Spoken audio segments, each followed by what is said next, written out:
வணக்கம். இந்த தடவை வந்து பார்த்தீங்கன்னா, தாவேகா விஜய் வந்து முதலமைச்சர் ஆகுறதுக்கோ, இல்ல எதிர்க்கட்சி தலைவர் ஆகுறதுக்கான வாய்ப்புகள் இருக்கு அப்படின்னு சொல்லிட்டு, அரசியல் ஆய்வாளர்கள் அப்படின்னு சொல்லக்கூடிய நபர்கள் எல்லாமே சிலர் சொல்லிக்கிட்டே இருக்கிறாங்க. என்னென்ன காரணம் அப்படின்னு பார்த்தீங்கன்னா, அதிமுகவோட அதிருப்தி ஓட்டுகள். இந்த அதிருப்தி ஓட்டுகள் இருக்குல்ல, இவங்களோடயும் சேர்ந்து கூட்டணி ஓபிஎஸ், டிடிவி தினகரன் இது போன்ற நபர்கள் எல்லாமே கூட்டணி வைக்கும்போதும், வேறு சில கட்சிகளும் கூட்டணி வைக்கும்போதும் பார்த்தீங்கன்னா, ஒரு வலுவான ஒரு இமேஜை வந்து விஜய்னால உருவாக்க முடியும். அதேபோல விஜய் தீவிரமான ஒரு பிரச்சாரத்த தொட்டாரு அப்படின்னா, கண்டிப்பா ஒரு 40% வாக்குகள வாங்குவார் அப்படின்னு சொல்லிட்டு அரசியல் ஆய்வாளர்கள்லாம் ஒரு கருத்த தெரிவிச்சிருக்கிறாங்க. கண்டிப்பா வந்து பார்த்தீங்கன்னா, இப்ப தாவேகாவுக்கு 20% வாக்குகள் வந்து கண்டிப்பா இருக்கு. அப்படிங்கிற மாரி உறுதிபட சொல்றாங்க. இன்னமும் பார்த்தீங்கன்னா, இப்ப அதிமுகவுல இருந்து செங்கோட்டையன் நீக்கப்பட்ட பிறகு தாவேகா சைட அவர் சூஸ் பண்ணதுக்கு காரணமே அதுதான். அதேபோல வந்து பார்த்தீங்கன்னா, செங்கோட்டையன் வந்து தாவேகா சைடு வந்த பிறகு அவர் சும்மா இல்ல. ஒரு கிட்டத்தட்ட அதிருப்தியில இருக்கிற அதிமுக எம்எல்ஏக்கள் சிலரோட, அதிமுகவோட மூத்த தலைகள் சிலரோட பேச்சுவார்த்தை நடத்திக்கிட்டே இருக்கிறாரு. கிட்டத்தட்ட ஒரு 10 பேரை இதுக்கு வந்து ஓகே சொல்லியிருக்காங்க அப்படின்னு சொல்றாங்க. எடப்பாடி பழனிசாமிக்கு ஒரு அதிர்ச்சி குடுக்குற மாரி ஒரு சம்பவம்லாம் தை மாசம் போல தொடங்கும். அப்படிங்கிற மாரி ஒரு எண்ணம் இருக்குது. டாப் தலைகள் ஒரு 10 பேர் தாவேகா சைடு அப்படியே தாவுனாங்க அப்படின்னா, முன்னாள் மாஜி அமைச்சர்கள், முன்னாள் எம்எல்ஏக்கள், இல்ல இப்ப இருக்கிற எம்எல்ஏக்கள், எடப்பாடி பழனிசாமி மேல அதிருப்தியில இருக்கிறவங்க, எடப்பாடி பழனிசாமிட்ட நேரடியா பேச முடியாம தவிக்கிற நபர்கள், குற்றச்சாட்டு உள்ளவங்க, இவங்க எல்லாருமே என்ன நினைக்கிறாங்கன்னா, இனிமே எடப்பாடி பழனிசாமி திருந்துறதுக்கு வாய்ப்பு இல்ல. அப்படிங்கிற ஒரு எண்ணத்துல அவங்க என்ன பண்ண போறாங்க அப்படின்னா, தாவேகா சைடு போறாங்க. அவங்க பெஸ்ட் சாய்ஸ் வந்து தேர்வு பண்றதே பார்த்தீங்கன்னா, தாவேகா தான். அதுலயும் செங்கோட்டையன் வந்து இப்போ எல்லாத்தோடையும் பேச்சுவார்த்தை நடத்துறாரு அப்படிங்கிற மாரி சூழ்நிலையில கண்டிப்பா வந்து தாவேகாக்கான வாக்கு சதவீதம் அதிகரிக்கும் அப்படின்னு சொல்றாங்க. குறிப்பா பார்த்தீங்கன்னா, தென் தமிழ்நாட்டிலயும் சரி, தென் மாவட்டங்கள்லயும் சரி, மத்திய தமிழ்நாட்டிலயும் சரி பார்த்தீங்கன்னா, ஒரு சுற்றுப்பயணம் விஜய் தேர்தல் நேரத்தில அப்படி பண்ணாரு அப்படின்னா, குறைஞ்சபட்சம் 8% வாக்குகள அசால்ட்டா அவர்னால பெற முடியும் அப்படின்னு சொல்றாங்க. விஜய் எந்த தொகுதியிலும் போட்டியிடலைன்னா அது குறையும். ஆனா விஜய் வந்து கண்டிப்பா போட்டி போடணும். தேர்தல்ல சந்திக்கும்போது போட்டி போடணும். அது தென் தமிழ்நாடோ, இல்ல மத்திய தமிழ்நாடோ, இல்ல எந்த தமிழ்நாட்டிலயோ தமிழ்நாட்டுக்குள்ள எங்கேயாவது ஒரு தொகுதிய தேர்வு பண்ணி அவர் போட்டி போடணும் அப்படிங்கிறதுல தொண்டர்களும் விரும்புறாங்க.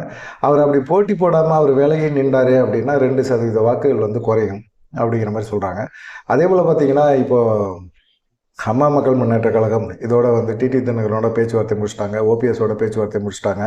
பாட்டாளி மக்கள் கட்சியோட பேச்சுவார்த்தை நடத்துறாங்க.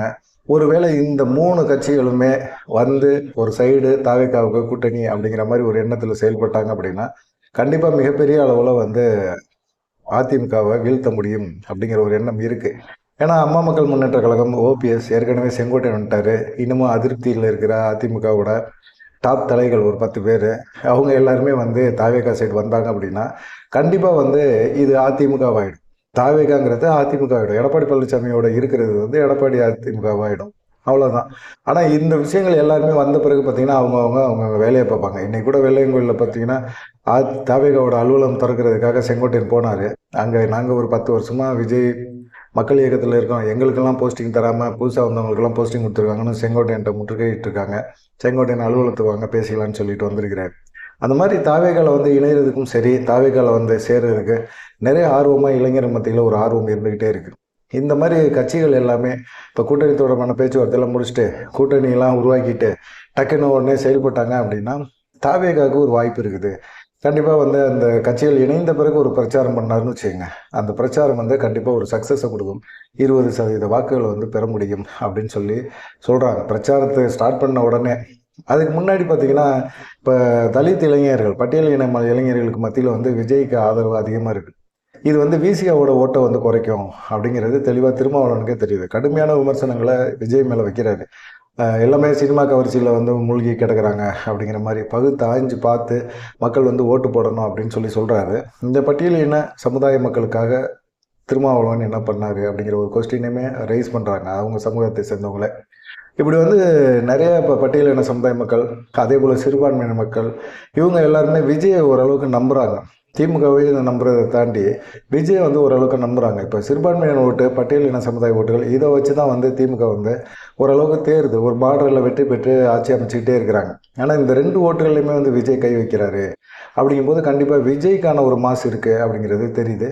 இது எப்படின்னு பார்த்தீங்கன்னா, ஜெயலலிதா இப்படி தான் வந்து பார்ப்பாங்க. எல்லா விஷயங்களையும் வந்து பார்த்திங்கன்னா, ஒவ்வொரு சமுதாய வாக்குகள் எவ்வளோ நமக்கு வருது அப்படிங்கிறது தான். இப்போ வந்து அம்மா மக்கள் முன்னேற்ற கழகர் வராரா, அவர் தேவர் கள்ளர், அதில் ஒரு பிரிவு கள்ளர் வகுப்பை சேர்ந்தவர். அதேபோல் மறவர் வகுப்பை சேர்ந்தவர் ஓபிஎஸ். அதேபோல் பாட்டாளி மக்கள் கட்சியா வன்னியர் சமுதாயம், இப்போ பட்டியல் இன சமுதாயம் அப்படிங்கிற மாதிரி வரும். சரி, இவங்கள தாண்டி பெருசாக வந்து ஓபிசி பிரிவுன்னு இருக்குது, பிற்படுத்தப்பட்ட வகுப்பினர். இவங்கள வந்து என்ன பண்ணுவாங்க அப்படின்னு பார்த்தீங்கன்னா, அவங்களையுமே கவர தொடங்கிட்டாரு விஜய். வந்து அந்த சமுதாயத்து மக்கள்கிட்ட ஓட்டுகளையும் பெறுவதற்கான முயற்சியில் இறங்கிட்டார். இப்போ செங்கோட்டையன் வந்து கவுண்டர் சமுதாயம், இந்த சமுதாயம் வந்த பிறகு பார்த்திங்கன்னா ஓரளவுக்கு அந்த சமுதாய ஓட்டுகளை கண்டிப்பாக பிரிப்பார். அந்த சமுதாயத்தில் செங்கோட்டையனுக்கு ஒரு மதிப்பு இருக்குது. அந்த மதிப்பு மரியாதை எல்லாமே ஓட்டாக மாறும். அதே போல் கடைசி நேரத்தில் தேர்தல் நெருக்கடியில் யாருக்கெல்லாம் சீட்டு கொடுக்க மாட்டேன்னு சொல்கிறாரோ, எடப்பாடி பழனிசாமி சொல்கிறாரோ, அவங்கெல்லாம் வந்து தாவேகா சைடு வருவாங்க. கடைசி நிமிஷத்தில் இதெல்லாம் நடக்கும், இதெல்லாம் சாத்தியம் அப்படின்னு சொல்லி தாவேகா தரப்பில் நம்புகிறாங்க. இந்த மாதிரி நம்பிக்கை தான் வந்து தாவேகாவோட வெற்றிக்கு மிக முக்கியமான காரணம். முதல்லாம் பார்த்தீங்கன்னா இப்போ திமுக சைடு போயிட்டே இருக்கிறவங்க இப்போ தாவேகா சைடு ஜம்ப் பண்ணுறதுக்கு மட்டும்தான் விரும்புகிறாங்க. இப்படி ஒரு வலுவான ஒரு அமைப்பை உருவாக்குறாங்க. எல்லாம் சமுதாய ரீதியாக பார்த்தீங்கன்னா கால்குலேஷன் போட்டு பார்த்தா எல்லா சமுதாயத்திலுமே விஜய்க்கு ஒரு தனிப்பட்ட ஒரு மாசு இருக்குது. விஜய் கண்டிப்பாக வெற்றி பெறுவதற்கான வாய்ப்புகளை உருவாக்குறாங்க அப்படிங்கிறது தெரியுது. இப்படி ஜெயலலிதாவுக்கும் பார்த்திங்கன்னா ஒரு 40% வாக்குகளை வந்து 3 சமுதாய வாக்குகள் பாட்ட இது தேவ சமுதாய மக்கள், அப்புறம் வன்னிய சமுதாய மக்கள், அப்புறமா பட்டியலின சமுதாய மக்கள், இவங்களோட ஓட்டு வந்து ஜெயலலிதாவுக்கு வந்து கன்ஃபார்மாக விழுந்துக்கிட்டு இருந்தது. ஒரு நம்பிக்கை, அவங்க ஏதாவது ஒரு பிரச்சனை அப்படின்னா தயவு தாட்சணை இல்லாமல் உடனே நடவடிக்கை எடுப்பாங்க. ஒரு எம்எல்ஏ பற்றி அவங்க புகார் கொடுத்தாங்கன்னா எம்எல்ஏ கூப்பிட்டு உடனே நடவடிக்கை எடுப்பாங்க, எம்எல்ஏ கூப்பிட்டு கண்டிப்பாங்க. அதே போல் ஒரு மாவட்ட செயலாளர் தப்பு பண்ணுறாரு அப்படின்னு தெரிஞ்சு அவங்களுக்கு புகார் கொடுத்தாங்கன்னா அவங்க பார்த்தாங்கன்னா உடனே அதுக்கான நடவடிக்கை கண்டிப்பாக உறுதியாக எடுப்பாங்க. அந்த நம்பிக்கை வந்து மக்கள் மனசில் இருந்துக்கிட்டே இருந்தது. இப்போ வந்து திமுகவும் சரி அதிமுகவும் சரி 2 பேருமே ஊழல் குற்றச்சாட்டுகள் அதிகமாக இருக்குது. அது இல்லாமல் இப்போ பார்த்தீங்கன்னா போதை கலாச்சாரம் வந்து தமிழ்நாட்டில் அதிகம் அப்படின்னு சொல்கிறாங்க. ஒரு அப்பாவி வட மாநில இளைஞர்கள் வேலை தேடி தான் வராங்க இங்கே. அவங்களுடைய ஆதிக்கம்லாம் இல்லை, வேலை தேடி வராங்க. அவங்கள போய் வந்து கஞ்சா போதையில் போட்டு அடிக்கிறது, குத்துறது, வெட்டுறது, இந்த மாதிரி இதெல்லாம் நடக்குது. அது சம்பவம் நடந்த பிறகு அது மாதிரி ஒரு நடவடிக்கை அப்படிங்கிறத தாண்டி அதுக்கு முன்னாடியே என்ன நடவடிக்கை எடுக்கலாம் அப்படிங்கிற ஒரு விஷயத்த வந்து ஏன் முதலமைச்சர் செய்யலை அப்படிங்கிற ஒரு குற்றச்சாட்டை வைக்கிறாங்க. இப்படி பலவிதமான குற்றச்சாட்டுகள் தான் வந்து பார்த்திங்கன்னா திமுக அரசு மேலே விமர்சனங்களை அதிகமாக வைக்கிறாங்க அப்படிங்கிற மாதிரி இருக்குது.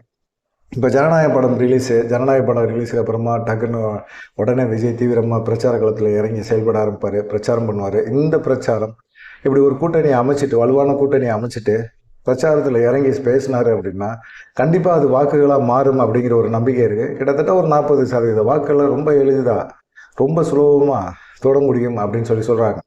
ஒன்று, ஒரு அமைக்கிற கூட்டணி, மக்கள் வந்து அவர் மேலே வைக்கிற நம்பிக்கை, இதெல்லாம் சரியாக பயன்படுத்த முடிஞ்சது கடைசி நேரத்தில் அப்படின்னா கண்டிப்பாக வந்து விஜய் முதலமைச்சர் ஆவார். அப்படி முதலமைச்சர் ஆக முடியலைன்னா கூட விஜய் எதிர்கட்சி தலைவராகிறதுக்கான வாய்ப்புகள் அதிகமாக இருக்குது அப்படின்னு சொல்லிட்டு அரசியல் விமர்சகர்கள்லாம் இப்போ சொல்லிட்டு இருக்காங்க. இது வந்து எந்த அளவுக்கு சாத்தியப்படும், எந்த அளவுக்கு உண்மை அப்படிங்கிறது போக போக தான் தெரியும். ஆனால் கண்டிப்பாக வந்து செங்கோட்டையன் வந்து ஒரு வலுவான ஒரு கூட்டணியை உருவாக்குறதுக்கான முயற்சியில் இறங்கி செயல்படுறார் அப்படிங்கிறது உறுதியாக தெரியுது. இதை பற்றி நீங்கள் என்ன நினைக்கிறீங்க அப்படிங்கிற ஒரு விஷயத்தை மறக்காமல் கமெண்ட் பண்ணுங்கள். நன்றி, வணக்கம். தொடர்ந்து நம்ம சேனலுக்கு சப்போர்ட் பண்ணுங்கள்.